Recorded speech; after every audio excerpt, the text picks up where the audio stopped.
Our next speaker he's a medical doctor, but for states and purposes of this lecture, he's Professor Purita to me. This guy has more mileage on himself than anybody, and thank God he's into regenerative medicine. He's already doing lectures across where were we, Brazil, giving a lecture this morning? Sao Paulo? Yeah, but by Zoom though. By Zoom, yeah. And he's flown into this conference at midnight multiple times, left this conference at midnight at multiple times. The guy is just an animal. But Professor Purita, for the purposes of this talk, thank you for being here. Thank you so much. Honored to be here like usual. So we're really going to run through a whole bunch of things today. I'm going to basically kind of go over some of the intricacies of stem cells and PRP and things like that. So here's the real thing for us in regenerative medicine. Cells, not doctors, heal patients. No matter what you do, ultimately the cells have to heal things. Total hip replacement, heart transplant, ultimately the cells. So PRP, a very integral part of whatever we do, and you can see the various growth factors here. The alpha granules are certainly very important. Everything is important, and again, my slides are available to all of you because I'm going to whiz through these things so you can get them and look at them at your leisure. So anyway, here's a article that we published a couple of years ago on classifying PRPs. And we really took it to the ultimate because we classified it by light activation, by centrifugation methods, by the amount of white cells, red cells, etc. So all important. And what we have to realize is PRP, platelet-rich plasma, basically it's more than just platelets. It's a whole symphony. Just like all things in regenerative medicine, cell therapies are a symphony. It's not based on one cell alone. Believe me, not going to work one cell alone. So the question is, are white cells and red cells good or bad? Well, actually, I'm going to give you guys some stuff today that we're actually getting ready to publish within the next 6 months or so. We're working on it right now. So what do red cells do? Everybody says, oh, wait, red cells are bad. They're inflammatory. Baloney. Absolutely not the case. I'll just give you one quick example clinically. You have a patient with a spinal leak. What do? You get some blood. You put a blood patch on his dura, which is very sensitive. He doesn't have some major inflammatory response, so I rest my case there. So anyway, let's look at red cells. You know, basically what we're learning now in all stem cell therapy, et cetera, the cell membrane is becoming very important. Remember, the cell membrane is the eyes and ears of the cell. Now, when we look at a red cell, we have phosphatidylcholine and phosphatidylserine. That's also becoming very important now. We're doing a lot of that in our office as far as IV therapies. Anyway, when a red cell is in a joint or something, all of a sudden that phosphatidylserine, which is in the inner membrane, goes to the outer membrane. And what does that do? It gives a signal to macrophages and things like that says, hey, come and get me, eat me, basically take me away, do apoptosis to me. Because what does that do then? It starts releasing certain growth factors. You know, red cells are a very good thing. They have a lot of glutathione. They have nitric oxide. You can see, you know, booths out there, oh, these things, how important they are. So there you are. The macrophages are really the key here to get rid of the RBCs. Now, people say, oh, yeah, but what happens to that hemoglobin? That's really a culprit. Not really the case. Look at this next slide, okay? We have basically, you know, hemoxygenase 1, which is a very important enzyme in the body. And what does it do, hemoxygenase 1?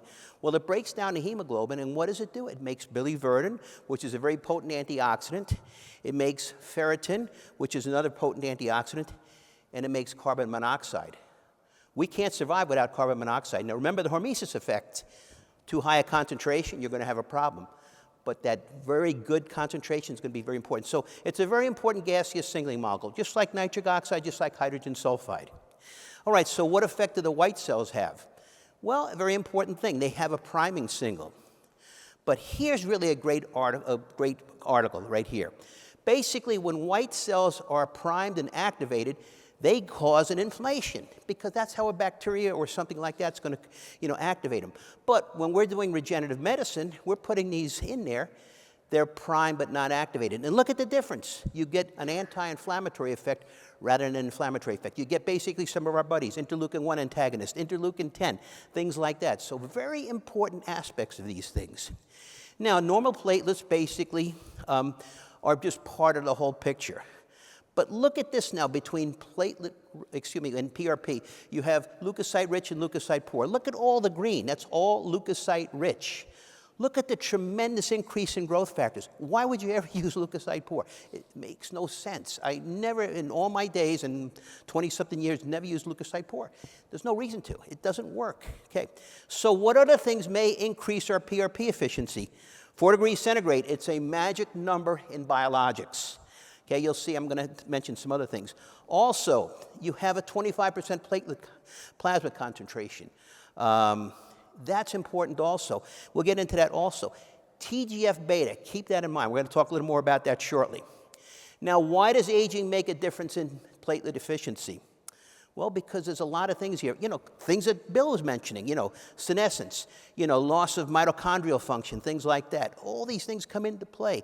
It was a great, you know, introduction for my talk, what Bill said, because everything is so important. So as we age, the number and density of alpha granules diminishes, okay? But we start getting an accumulation of TGF-beta. TGF-beta causes fibrosis. It causes basically things not to work so well. We also get levels that are lower of IGF-1 and things like that. So we know that the platelets decline by about 10% from middle age to old age. We also see some other things there. And we also have some altered signaling. These are all contributing to us aging and things like that. And basically, that's what we're dealing with here. Aging, how to slow it down, how to see if we can reverse it and things like that. So we have some apoptosis markers in there. Again, the surface membrane, the surface molecules, things like that. They're all important. Now, let's look at some of the critical growth factors that decline with age. PDGF, VEGF, IGF-1, platelet factor 4. We're going to get into that. That's a very hot topic, okay? Now, what increases? Well, interleukin-1 antagonist, or I should say interleukin-1, excuse me, TGF-beta again, and interleukin-6, you know, one of the master inflammatory growth factors, okay?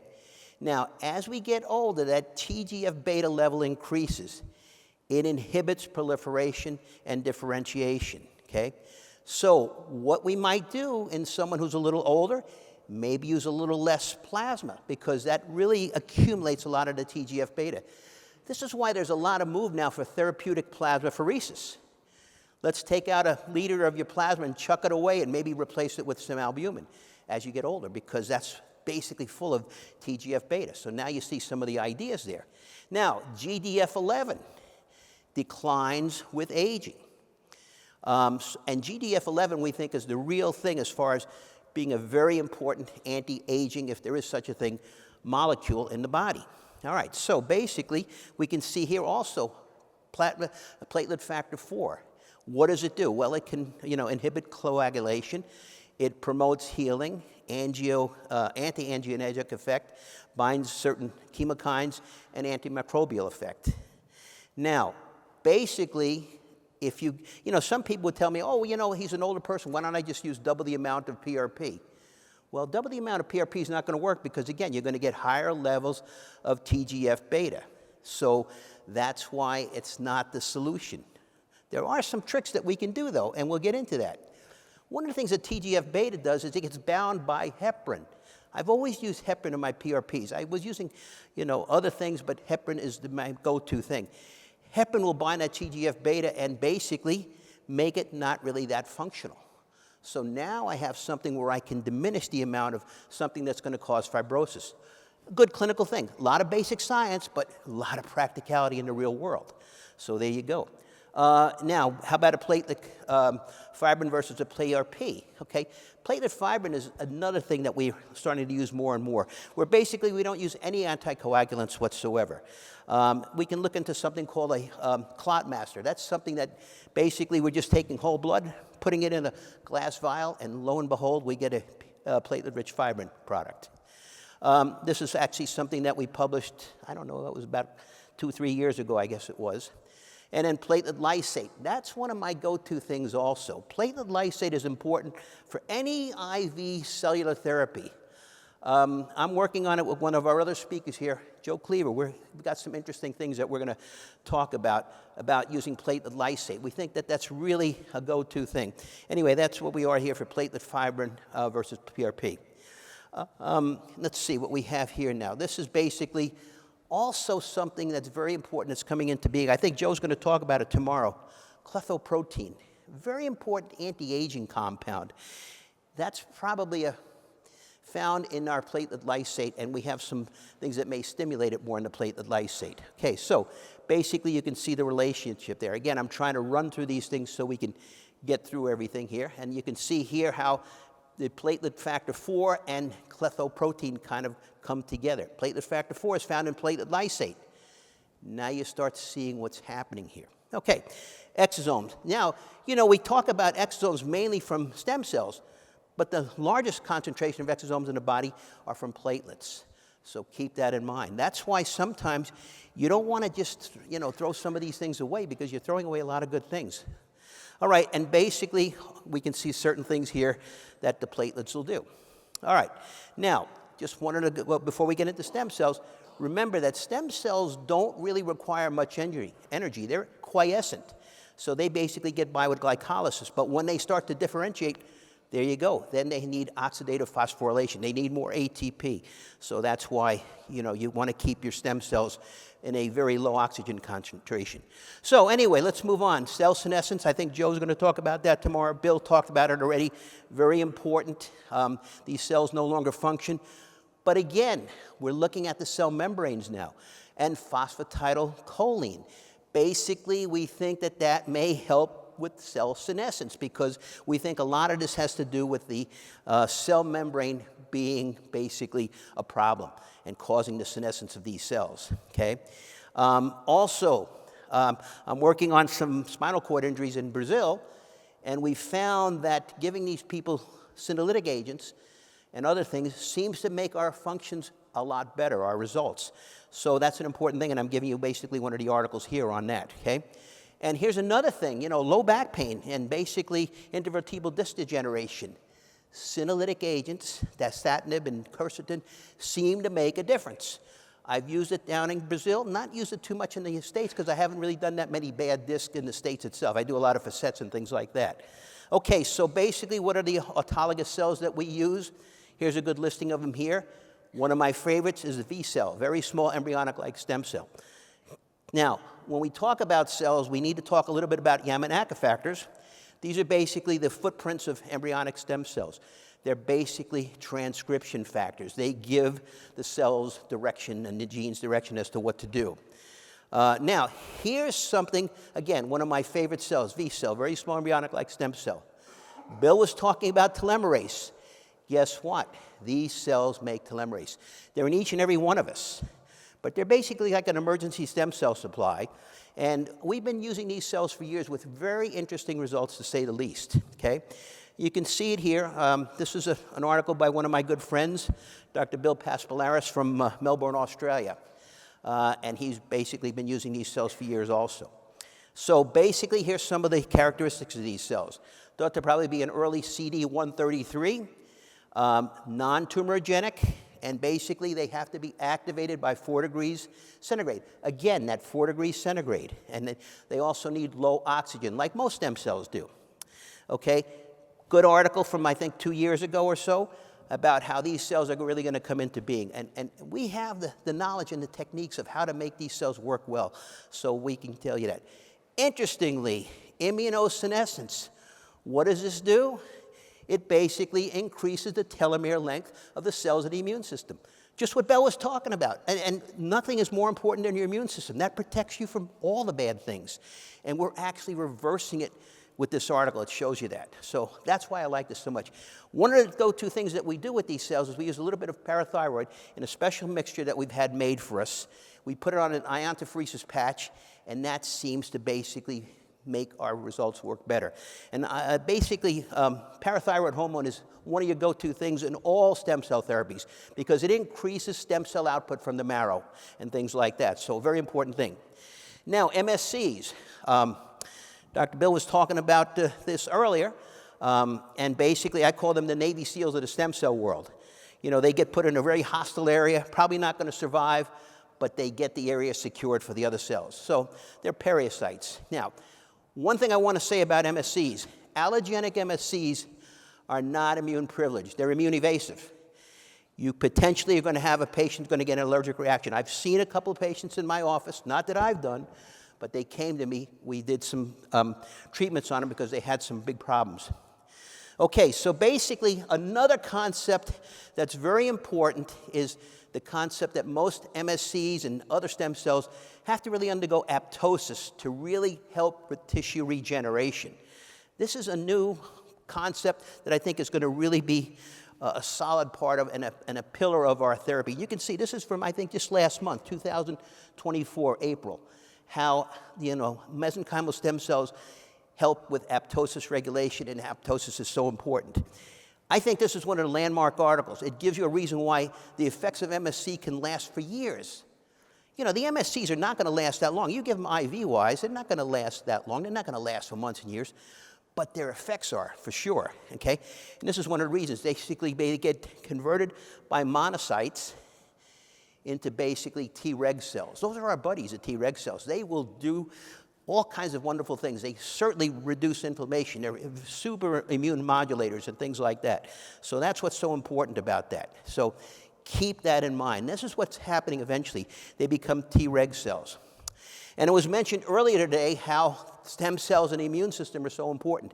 Absolutely the case. One can't exist without the other. And I'm just giving you some of these slides here now. Now, one thing to realize, there's really two different kinds of MSCs. When we talk about MSCs, there's an MSC1, which is actually pro-inflammatory, good for an infection, sometimes bad when you have, a couple of years ago we had the COVIDs, and then an MSC2, which is the one that we normally talk about, immune modulatory, okay? So but what happens is it depends on basically the environment these cells are in, okay? We have something called toll-like receptors. Again, the membrane, the eyes and ears of the cell. What that membrane is detecting will make it either be a MSC1 or an MSC2, depending on what it senses in there, okay? Macrophages are the same thing. A macrophage 1, pro-inflammatory, good for an infection, virus, etc. Bad when you're trying to regenerate. And a macrophage 2, immune modulatory, and it can also actually help promote tissue repair. So basically, that's what it is. And interleukin-4 basically helps induce macrophages too. So basically, it helps with that polarization, okay? And you can see here the different types of macrophages. One basically inhibits proliferation. One causes it to go on. All right, hematopoietic stem cells. I do a lot of bone marrow in addition to fat. I'm kind of Switzerland. I think both of them are very important. So there we are there, some of the ideas of hematopoietic stem cells.